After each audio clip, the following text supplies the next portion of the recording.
உதவித்தொகையோ, மருத்துவ காப்பீட்டு திட்டமோ, ஏன் முக்கியமா முதியோர் தொகையோ எல்லாத்துக்கும் தேவைப்படுற ஒரே முக்கியமான விஷயம் ரேஷன் கார்டு தான். அப்படிப்பட்ட ரேஷன் கார்டில் உங்களோட பெயர் மாற்றமோ, இல்லை உங்கள் பிறந்த தேதி மாற்றமோ, இல்லை உங்களோட எண் மாற்றமோ இதுக்காக அலைஞ்சிட்டு இருக்கீங்களா? இனிமே அலைய தேவையில்லை. அதுக்காகவே ஒரு சிறப்பு முகாமை நாளைக்கு நம்ம தமிழக அரசு நடத்தி வைக்கிறாங்க. அதாவது செப்டம்பர் 13 உங்கள் மாவட்டத்தில் உள்ள வட்ட அலுவலகம்ல நீங்கள் போய் என்ன பண்ணிக்கலாம் அப்படின்னா இந்த மாதிரி மாற்றங்கள் இருந்தால் பண்ணிக்கலாம்.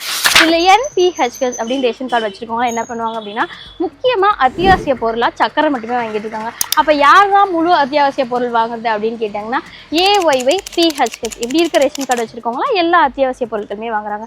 அப்போ NPHS வச்சுருக்கவங்களாம் என்ன பண்ணுவாங்க அப்படின்னு யோசிச்சுட்டு இருக்கும்போது தான் இதுக்கும் அரசு ஒரு சிறப்பு அம்சம் கொண்டு வந்திருக்காங்க. என்ன பண்ணலாம் அப்படின்னா TNPDS.gov.in அப்படிங்கிற இணையதளத்தில் போய் உங்களோட என்ன மாற்றங்கள் வேணும் அப்படிங்கிறத பதிவு பண்ணிட்டு உங்களோட ஆவணங்களையும் சமர்ப்பிச்சிங்க அப்படின்னா அது எல்லாத்தையுமே சரி பார்த்துட்டு உங்களுக்கு என்ன தேவை அப்படிங்கிறதை பார்த்து இனி உங்கள் எல்லாத்துக்குமே அத்தியாவசிய பொருளும் மறக்க போகுது.